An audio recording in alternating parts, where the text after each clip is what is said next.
Très bien. Ravi de vous retrouver. Merci beaucoup de votre présence aujourd'hui pour parler de cette proposition de loi, la numéro 984, dont l'intitulé est « Pour un meilleur encadrement de l'enseignement supérieur privé à but lucratif pour mieux protéger les étudiants ».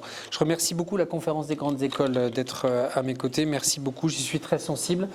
D'abord, pour me permettre de rappeler qu'il ne s'agit nullement d'une proposition de loi qui vise à mettre en menace ou en accusation l'enseignement supérieur privé, qui évidemment propose dans notre pays des choses d'une immense qualité, mais évidemment et en concertation, qui vise à réguler un secteur qui, sous l'effet d'une croissance exponentielle immaîtrisée et mal encadrée, a vu se développer des pratiques abusives. Comme j'ai eu l'occasion de l'exprimer plusieurs fois, cette proposition de loi, elle est née d'abord de témoignages. J'ai été, comme premier adjoint de la ville de Paris, à de nombreuses reprises sollicité, soit par des étudiants, soit par leurs familles, sur des cas qui, en creusant ces situations individuelles, m'ont beaucoup perturbé. Ce sont des étudiants en terrain d'apprentissage sans avoir pu trouver d'entreprise et qui se trouvaient donc confrontés à l'obligation de payer eux-mêmes des frais de scolarité qu'on leur avait promis qu'ils en seraient exonérés. C'est évidemment des familles en grande souffrance financière ayant contracté ou s'étant engagés dans l'accompagnement de leur enfant dans des études qui se révélaient pas au niveau qui était attendu ou avec des choix de réorientation et l'impossibilité contractuelle de se dénouer. Et puis différents éléments techniques qui m'ont mis la puce à l'oreille sur le fait que le secteur méritait grandement d'être régulé. Je me suis, en devenant député, plongé dans la littérature sur le sujet. Force est de constater que depuis de nombreuses années, le sujet est déjà bien documenté, qu'il ait été par du travail d'investigation de journalistes, j'en vois ici présents dans la salle, qu'il ait été par des autorités de contrôle diverses et variées, depuis la DGCCRF, la Cour des comptes, l'inspection générale, l'excellent rapport de mes deux collègues députés qui n'ont pas été réélus, mais dont vraiment je tiens à souligner et la qualité et l'utilité pour avancer rapidement dans mon travail.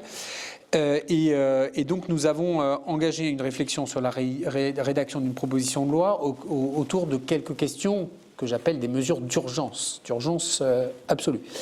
Et vous savez combien le sujet s'est invité dans l'actualité au-delà des travaux d'investigation au long cours qui avaient été menés par un certain nombre d'entre vous.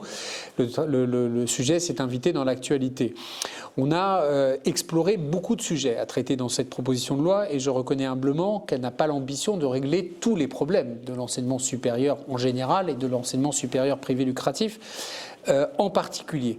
Mais il n'empêche que ce que j'ai découvert est absolument choquant dans la maltraitance qui est infligée aux enfants dans les cursus, dans la disproportion du rapport de force entre les aspirants contractants voire même contractants et les établissements qui les accueillent.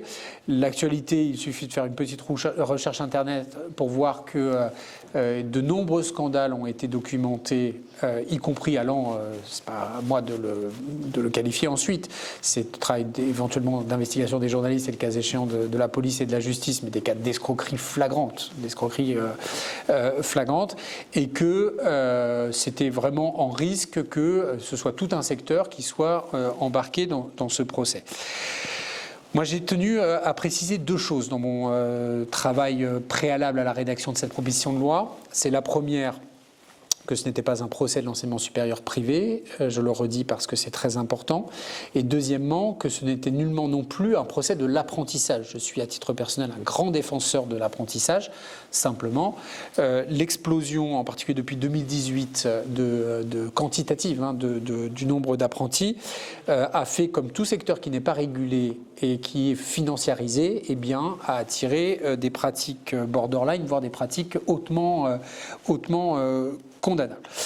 Dans tous les sujets qu'on a envisagé de traiter par la proposition de loi, nous en avons revu et écarté un certain nombre, considérant que c'était plutôt la voie réglementaire qui permettait d'aller vite et d'être efficace. Il y a des champs de régulation qui ne relèvent pas de la loi et fort heureusement, tout ne doit pas être traité que par la loi. Nous avons concentré la proposition de loi sur deux axes principaux. Le premier, c'est la contractualisation. Donner plus de moyens aux étudiants, aux aspirants étudiants et à leurs familles pour, entre guillemets, bien décider de l'opportunité d'aller dans une école, de le confirmer, de pouvoir se rétracter si on changeait d'avis, si on ne trouvait pas de terrain d'apprentissage. Et donc il y a 3 mesures importantes à ce sujet. D'abord l'interdiction des droits de réservation, qui sont une chose qui sont différentes des arts, mais qui sont des mécanismes de surfacturation du simple fait de pouvoir candidater ensuite à une école, non déductible des frais de scolarité au passage. Ce sont des pratiques qui sont absolument insupportables. Deuxièmement, l'augmentation du délai de rétractation de 14 jours à 2 mois et le principe de la contractualisation annuelle permettant de dénouer un contrat avec un établissement par année et non pas sur plusieurs années comme on peut l'observer dans un certain nombre de structures. Et le deuxième grand axe, mais je ne veux pas être plus long en introduction parce que beaucoup d'entre vous sont familiers de ces sujets et préfèrent qu'on garde un temps d'échange et vous passer la parole, c'est évidemment un oubli incompréhensible qu'est l'impossibilité de sanctionner je ne parle pas de ce qui relève du plan pénal, parce que ça, il existait des procédures possibles en juridiction pour attaquer des écoles dans la mesure où on serait victime ou on considérerait être victime d'une escroquerie. Mais l'impossibilité pour les pouvoirs publics de sanctionner les constats de manquement qui étaient opérés. Ce qui fait que quand la DGCCRF constate des manquements, elle ne peut pas sanctionner. Quand la Cour des comptes, là aussi, fait des remontées, quand l'inspection générale, quand les très nombreux organismes qui ont par ailleurs des difficultés de dialogue, mais ça on en reparlera au moment de l'examen de la proposition de loi, difficultés de dialogue entre les autorités qui peuvent avoir vocation à faire du contrôle, il n'existait pas de sanctions possibles. Donc nous touchons à 2 textes principaux, le Code de l'éducation et le Code du travail pour ce qui relève notamment les centres de formation des apprentis. Je tiens à souligner que j'ai reçu un accueil bienveillant et constructif de la part du gouvernement, en l'occurrence du ministère de l'Enseignement supérieur et de la Recherche et du ministère du Travail, je crois hautement conscient aussi de l'urgence à traiter un certain nombre de situations. La PPL est désormais signée par suffisamment de députés et de l'ensemble des groupes concernés pour être une PPL dite transpartisane, ce qui devrait nous permettre de l'inscrire à l'agenda de la semaine transpartisane de début juin.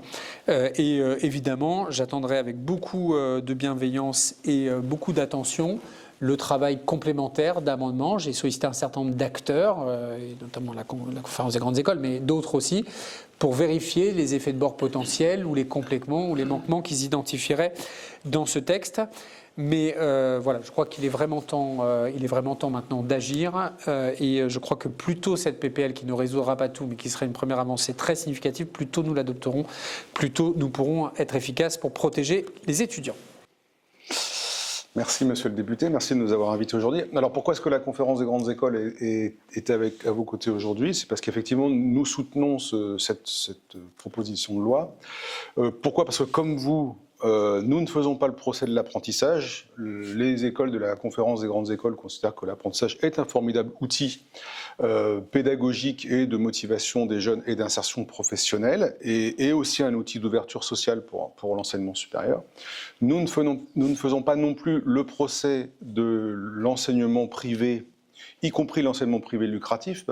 Parmi les 250 grandes écoles de la conférence, les 2 tiers sont publiques, mais celles qui ne le sont pas ont des statuts assez différents.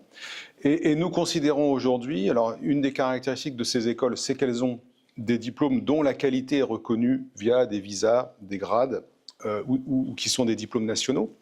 Nous constatons un manque d'agilité de notre part à déployer des nouvelles formations et une grosse difficulté d'investissement dans la formation. Donc, s'il y a des investisseurs qui veulent développer des nouvelles formations lorsqu'il y a un besoin et des possibilités d'insertion professionnelle pour des jeunes, c'est très bien que ça puisse se faire. Voilà. Nous préférions, nous, avoir les outils d'agilité pour le faire, mais force est de constater que nous n'avons pas. Par contre, effectivement, on constate, comme vous l'avez vu, l'apparition brutale et rapide d'organismes qui s'appuient sur des diplômes ou sur des formations qui n'ont pas de reconnaissance de qualité, et avec souvent un financement de type apprentissage. Alors la problématique de la formation initiale, parce qu'on parle ici de formation initiale, de jeunes qui quittent le bac et qui rentrent dans l'enseignement supérieur. Donc la problématique de la formation initiale par apprentissage, c'est une problématique qui est assez compliquée, parce qu'à la fois, on parle d'enseignement supérieur, et donc du coup, elles échappent totalement aux critères de qualité de l'enseignement supérieur, je vais y revenir, mais on parle aussi de travail, parce qu'on a des apprentis, donc on dépend aussi du ministère du Travail. Alors là, pour faire cette formation initiale, on essaye d'étendre les outils Calliope, RNCP du ministère du Travail pour les poser sur de la formation initiale. Ce sont des outils qui sont adaptés à la formation professionnelle et à la relation d'une entreprise avec un centre de formation pour former ses salariés, mais pas du tout à la formation initiale. Et aujourd'hui, on n'avance ni d'un côté ni de l'autre. Le ministre de l'Enseignement supérieur a annoncé qu'on mettait en pause le travail sur la qualité côté enseignement supérieur. On attend des avancées côté Calliope, mais qui ne pourront pas aller très loin sur la partie qualité. Et ce qu'on a trouvé d'original dans votre approche et de tout à fait complémentaire, c'est cette approche plutôt de type relation commerciale, voilà, améliorer et effectivement préserver les familles et les jeunes par rapport à cela. Et c'est un sujet qui n'avait pas été touché jusqu'à maintenant, donc merci de l'avoir abordé. Voilà. Donc on pense effectivement que cette proposition est un outil qui est utile, donc c'est pour ça que nous la soutenons et que nous continuerons à nous impliquer dans tous les travaux qui permettront d'avancer sur les autres outils qui sont là. Donc cette proposition de loi est nécessaire et merci de l'avoir proposée. Et vous l'avez dit, hein, franchement, il y a le secteur de l'enseignement supérieur public et un certain nombre d'ESPIG aussi sont soumis à des processus de validation, que ce soit des processus par les autorités de contrôle ou parfois par des processus internes de validation, qui ont un immense avantage, c'est que ça les met à l'abri de ce risque de formation de sous-qualité, on va dire, y compris quand les frais de scolarité sont élevés. Le défaut que ça peut avoir, et c'est un échange que nous avons eu ensemble et que j'ai eu avec France Université, c'était qu'effectivement un manque d'agilité et de capacité quantitative à accueillir l'augmentation très importante depuis 2018 du nombre d'apprentissages. Et c'est aussi sur ce manque d'agilité que des opérateurs soutenus par, vous le savez, des fonds d'investissement dont le souci n'est pas seulement la compétitivité et la méritocratie de la France, c'est d'abord la rentabilité financière, et qu'on y a découvert en gros tous les écueils un peu naturels d'un marché en très forte croissance qui n'est pas régulé. Et c'est un secteur qui, à bien des égards, est surnormé dans le secteur public et chez les ESPIG, et sous-normé historiquement. C'est d'ailleurs un élément historique problématique sans doute, mais il faudra s'y repencher, mais qui est totalement sous-normé dans les initiatives privées, et en particulier privées commerciales. Voilà sur l'esprit général, je pense qu'on a présenté. L'idée, c'était plutôt que vous puissiez poser des questions, qu'on puisse y répondre. Allez-y. Vous avez parlé du cas d'escroquerie flagrante. Est-ce que vous pouviez citer des écoles? Au moins, les critères, c'est quoi les... Alors, d'abord, en principe, je suis très prudent sur les noms, et notamment parce que ça, c'est le rôle des journalistes. Moi, je ne cite pas de groupe. C'est pas mon travail. Moi, je crée de la norme, je crée de la loi. C'est le rôle de l'investigation et des autorités de contrôle, y compris quand il y a des suites pénales. En revanche, ce que je peux évoquer, dans les cas d'escroquerie les plus flagrants, ce sont des cas qui sont en procès clos ou en procès en cours. Il y a une école de commerce à Albi, dont il est facile de retrouver la trace. Quels sont les cas d'escroquerie flagrantes?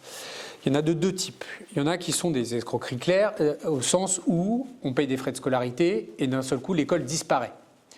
Je ne dis pas d'ailleurs que ça traduit forcément l'intentionnalité de l'escroquerie, au sens où les gens l'ont fait pour escroquer, mais parfois des gens se sont retrouvés dépassés en pensant qu'il était très facile de créer une école d'enseignement supérieur, ont créé des écoles, n'ont pas pu faire face, ont encaissé les frais de scolarité et ne les remboursent pas.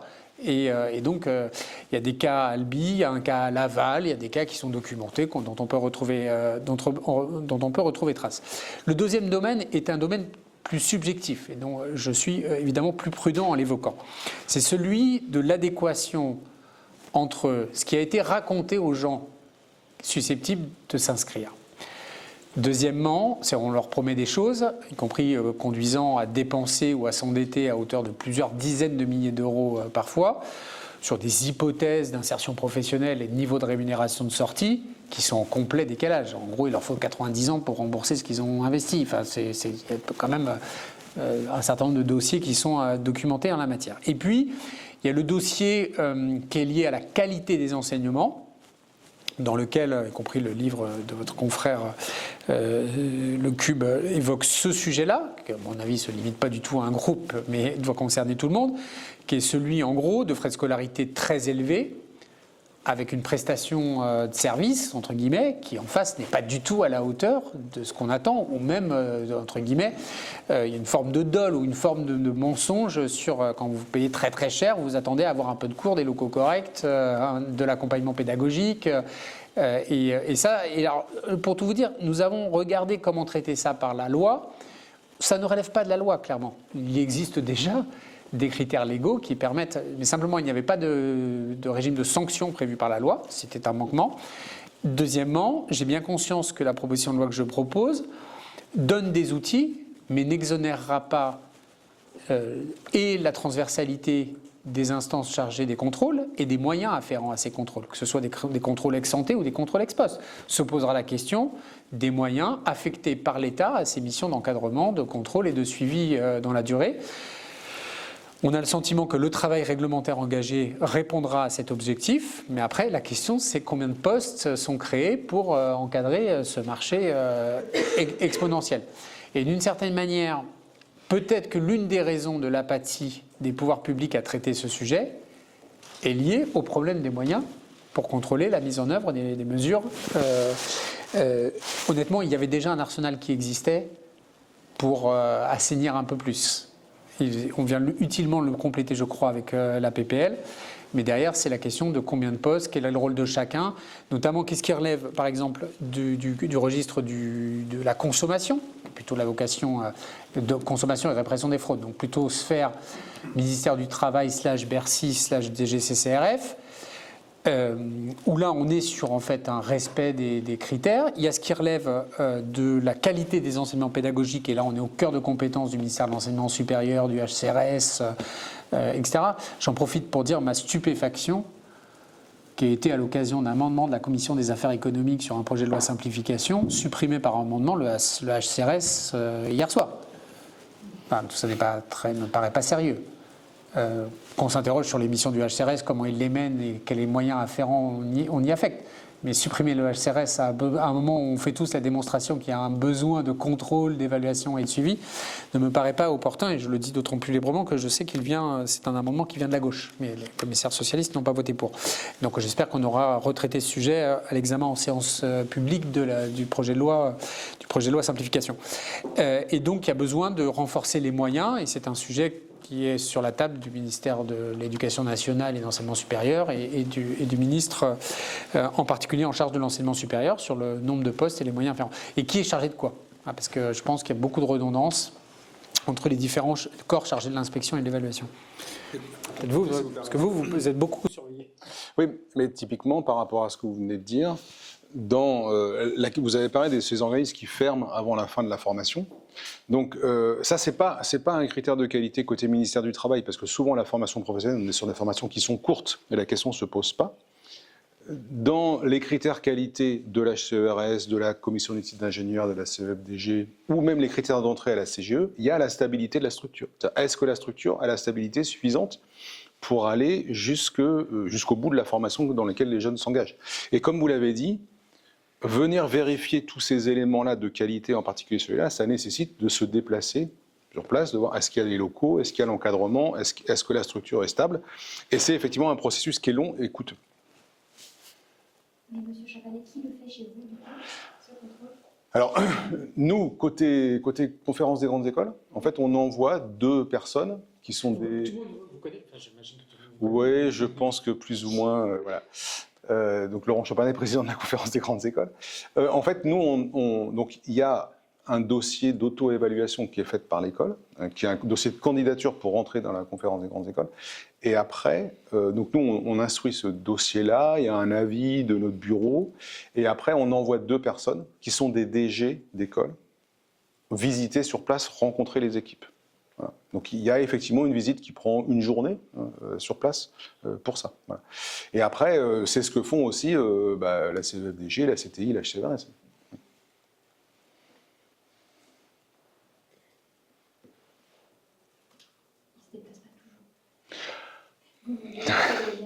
Non, alors après, c'est vrai que sur des écoles publiques, la question de la stabilité, un peu mais voilà. Voilà. Puis par ailleurs, vous avez vos processus de contrôle interne, CGE, et un certain nombre de structures ont leur propre processus d'évaluation et de suivi. Que pensez-vous jusqu'à présent de la réaction des propositions du ministère de l'Enseignement supérieur et de la Recherche? Et vous avez parlé de temps mieux régi par la réglementation. Quel serait-il? Alors, sur les délégations, il y a plein de sujets que j'avais envisagés ils m'ont convaincu que le travail réglementaire de finalisation des décrets était bien avancé et susceptible de sortir dans les semaines ou mois qui viennent. Il y a le Calliope augmenté, on va l'appeler comme ça, qui vient, entre guillemets, corriger une des tentations qui avait été de créer un label supplémentaire. On a été nombreux à plaider, des spécialistes bien avant moi d'ailleurs, à dire que c'est un secteur qui souffrait peut-être de trop de labels, qu'il valait mieux les contrôler bien et les appliquer plutôt que d'en rajouter. Il y a celui des délégations de titres, dont il avait été envisagé qu'elles soient interdites et dont je trouve qu'il y a un consensus de sagesse qui a émergé, qui est de ne pas les interdire, mais de les rendre obligatoirement attachés à des évaluations ex ante et ex post, ce qui me paraît... Bon, pour c'est simple, hein, c'est vous louez. À l'élocation de titre. Exactement. Vous louez à un titre, c'est-à-dire que vous prenez, pour donner des exemples précis, mais en gros, vous utilisez le label d'un autre que vous louez pour faire votre propre formation. Et c'est une pratique qui, quand on la découvre, est étonnante. Et sous votre contrôle, combien sont en location de titre? Le nombre de formations en enseignement supérieur sous location de titre est énorme. Oui, le nombre de titres. Donc en fait, un titre, c'est une inscription d'une formation au répertoire national des compétences, au registre national des compétences professionnelles, et qui dit cette formation, elle amène à telle compétence. Et la notion de titre, ça marque un positionnement en termes de niveau. Voilà. Et donc du coup, il y a des organismes de formation qui sont propriétaires de titres, c'est-à-dire qu'ils ont fait cette inscription au registre. C'est un processus qui est relativement long de faire cette inscription-là. Donc eux sont ce qu'on appelle certificateurs. Donc ils jouent la formation, ça veut dire telle personne qui a suivi la formation a le titre en question. Et les entreprises peuvent utiliser ce niveau pour positionner les gens en termes d'emploi.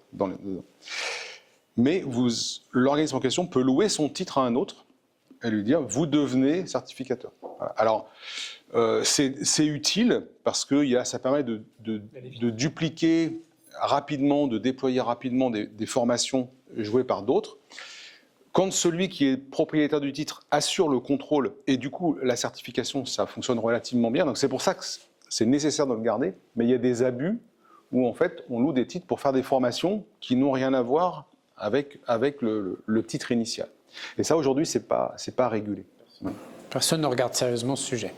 Et donc là, ils ont pris l'engagement de sortir un décret avec contrôle avant et contrôle donc avant d'autoriser l'utilisation de la location de titres et a posteriori par des évaluations sur site ou sur dossier. Ça, j'en sais rien, c'est au ministère de le préciser. Mais je crois que la sortie du décret est imminente, une annonce imminente. Et sur la partie Calliope, c'est un travail conjoint du ministère de l'Enseignement supérieur et de la Recherche et le ministère du Travail.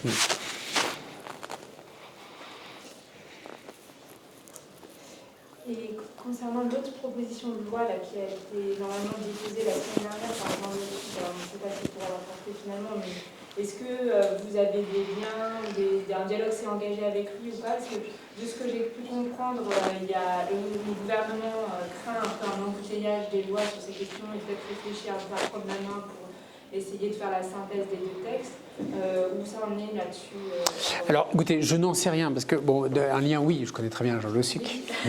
Nous avons d'autres sujets de discussion que l'enseignement supérieur. Bref, moi, si vous voulez, je veux qu'il y ait une PPL sur l'enseignement supérieur, peu importe qu'elle s'appelle Tartampion, Jacques ou Paul, c'est pas le sujet, et c'est pas, je trouve, à la hauteur de l'enjeu. Évidemment qu'il faudra faire converger ça. Moi, je pense que ma PPL, elle a juste de l'avance et on l'a déposée il y a beaucoup plus longtemps. Elle peut être inscrite en transpartisane tout de suite et donc elle est prête. Autant, moi, en fait, comme je n'ai pas vu, parce qu'à ma connaissance, elle n'a pas été déposée, mais faut que je la regarde.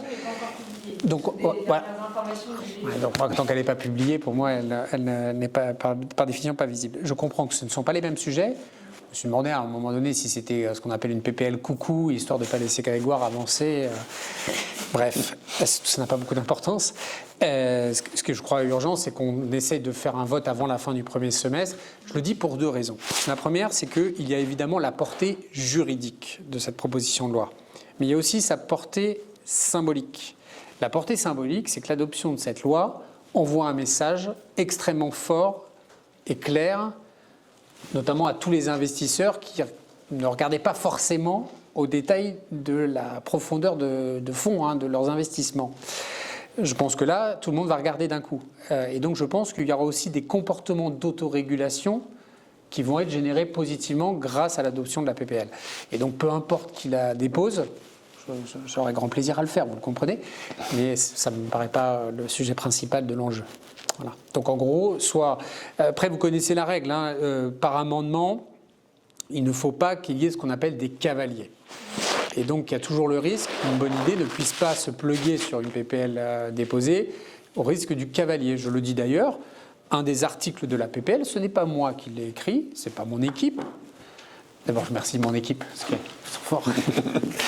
Moi, je fais des conférences de presse, et eux, ils écrivent des PPL. C'est important de le rappeler. Ce que je veux dire, c'est qu'il y a un des amendements qui n'est pas issu de notre travail, mais qui est issu d'une suggestion qui m'a été formulée par un tiers gouvernemental, et que j'ai pris en article initial de PPL, sinon il aurait été qualifié à très haute probabilité de cavalier, donc n'aurait pas pu être recevable. Et donc en gros, prenons le vecteur le plus rapide, le plus efficace, le plus près, j'ai le sentiment que c'est la mienne. Si vraiment ça contrevient au socle commun de passer par un PPL, j'en prendrai acte et ils auront perdu du temps inutilement, mais c'est pas grave. L'important c'est de traiter le sujet. Et ma PPL est prête pour ça, et donc... D'accord. Donc là, vous êtes ouvert à d'autres amendements Bien sûr. De toute façon, moi je l'ai dit. D'abord, c'est le droit par définition absolu des députés de proposer des amendements. Donc évidemment, quand on regardera des amendements, il y aura sans doute des députés ou des groupes qui trouveront que ça ne va pas assez loin, que c'est pas assez précis, etc. Et en étant le plus nombreux possible, qu'on est le plus intelligent. Donc on regardera attentivement. Moi notamment, je suis toujours vigilant sur les PPL. Pourquoi les PPL? Il n'y a pas d'étude d'impact. Donc vous connaissez la fragilité. Il se trouve que je bénéficie de quelques contacts dans l'appareil d'État qui me permettent de mâchouiller la matière avant de la mettre dans le tuyau. Mais il y a toujours des effets de bord. En étude d'impact, normalement, on doit anticiper. Et donc, j'ai dit à tout le monde, regardez bien, qu'est-ce qu'on doit compléter? J'ai dit à un certain nombre d'entre vous qu'il y a quelques sujets de vigilance que j'ai qui font l'objet d'une expertise légistique pour voir si on traite bien tout, s'il n'y a pas des effets de bord qu'on avait, entre guillemets, méconnus.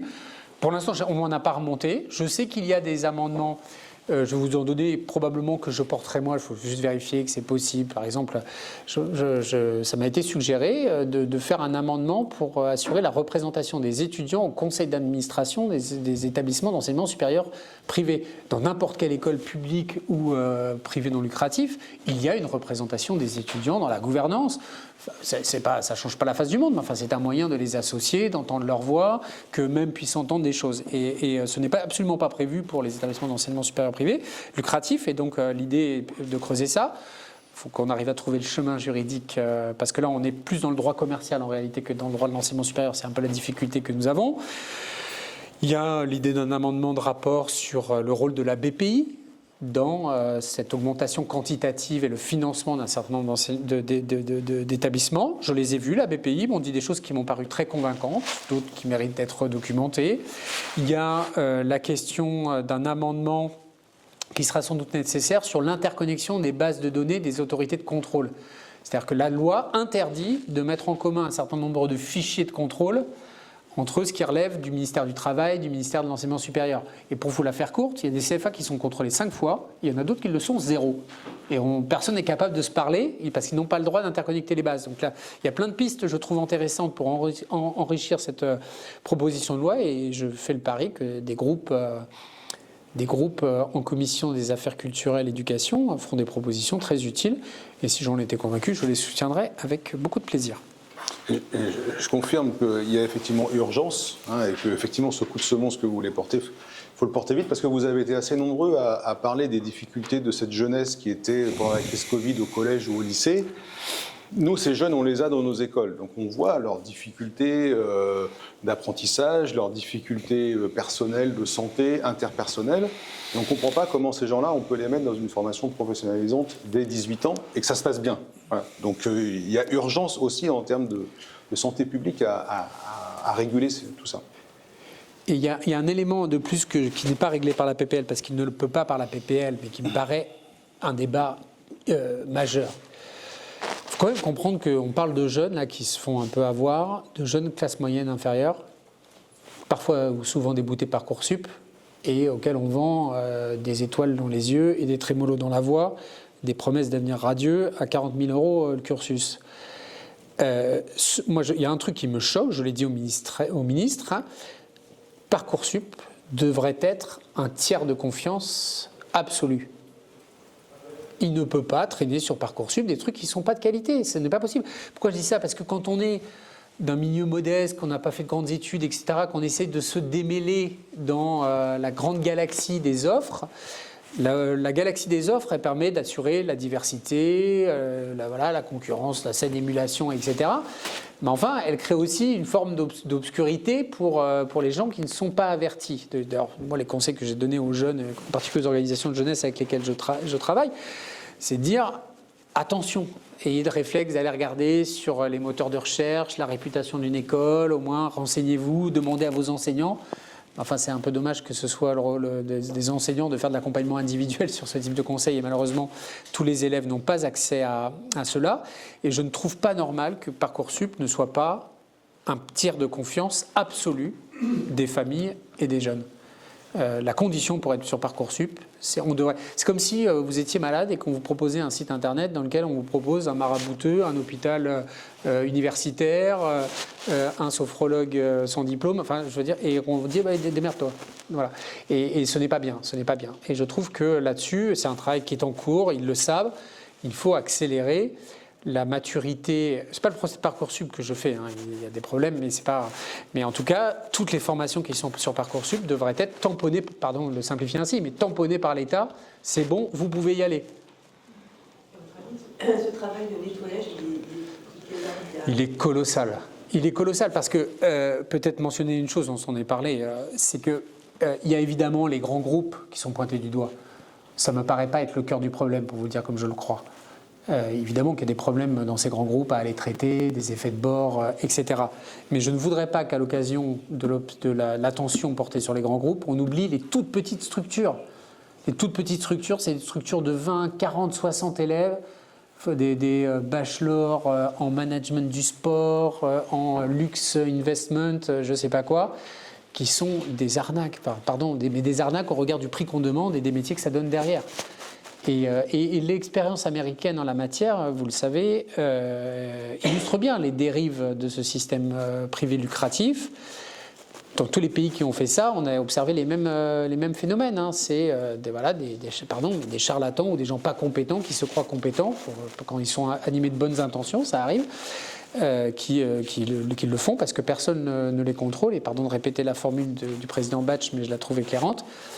Avec des variantes, c'est plus facile d'ouvrir une université qu'un coiffeur ou une boulangerie en France. Et ce n'est pas normal. Ce n'est pas normal. Sur ce point, être sûr d'avoir bien compris, vous dites que c'est colossal de ma consoeur. Ce qui est colossal, c'est... Les deux. Mais toiletter Parcoursup déjà est pas négligeable. Parce que Parcoursup, ce que dit Philippe Baptiste, c'est qu'il y a peut-être une quinzaine de cas. Mais qu'ils ont déjà nettoyé avant. Écoutez, on verra si les remontées de témoignages confirment ça. Et peut-être que ça a été depuis fait, puisqu'on vient de réouvrir, je ne sais pas quand c'était la date, mais on vient de réouvrir la plateforme.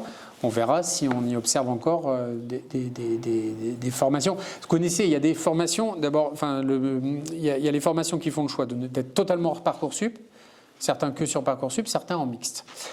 Et je rappelle que la principale voie de recrutement, c'est du subjectif, mais enfin du témoignage convergent, principale méthode de recrutement de ces structures, c'est pas Parcoursup, c'est du phoning. ils récupèrent des fichiers de déboutés, de candidats, sous le manteau, etc. Et c'est du phoning. Aussi un peu les salons d'enseignement supérieur, mais de ce qui me remonte de façon plus marginale. C'est vraiment le phoning où on a des ciblages de fichiers potentiels et ça représente la grosse masse des recrutements. Donc Parcoursup n'est pas le seul sujet, mais je trouve quand même que ce serait déjà un point de sécurisation. Si le ministre a toiletté Parcoursup, c'est parfait.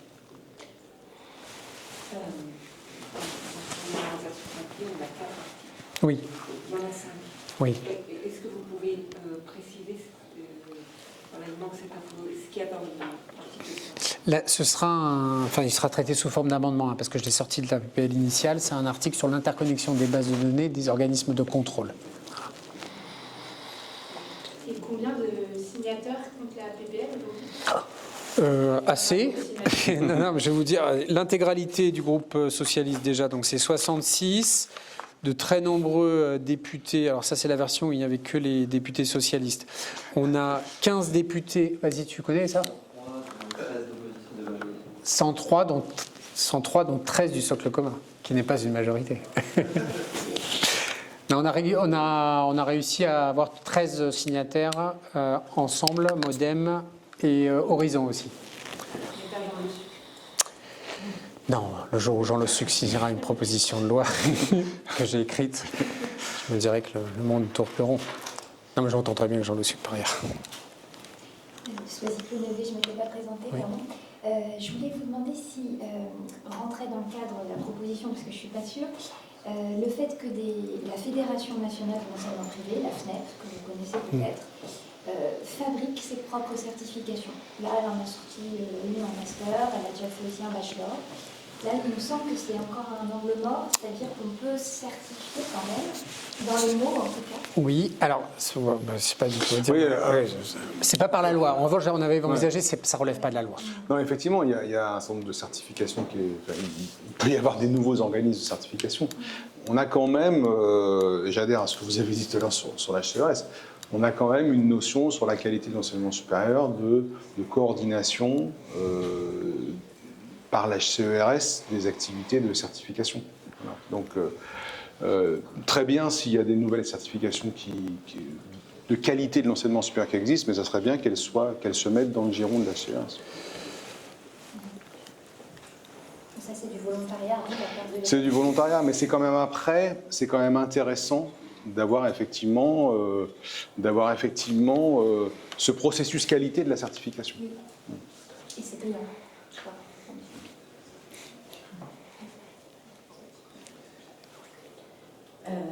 Ce travail que vous faites et ce débat autour de la qualité de l'enseignement supérieur privé à but lucratif, est-ce que ça ne doit pas aussi repenser au financement, à la part du financement public-privé? Alors, vous avez totalement raison, parce qu'en fait, c'est là qu'est la quadrature du cercle. C'est que on pourrait se dire, en théorie, pourquoi l'enseignement public n'a pas accompagné l'augmentation quantitative du nombre d'étudiants, qui est vertigineuse, centaines de milliers, c'est des millions d'étudiants sur les 10 dernières années. La réponse, c'est parce que le modèle est abscon et une impasse. Les universités ont un coût marginal de prise en charge d'un étudiant qui est extrêmement élevé et par définition pas de recettes ou marginalement conduit des frais d'inscription. Et c'est là qu'est le problème, c'est-à-dire que l'université ne peut pas et peut-être même ne veut pas, compte tenu du mode de financement qui lui est proposé. Et donc il y a deux possibilités pour dénouer ça, outre le fait de mieux réguler les acteurs en place.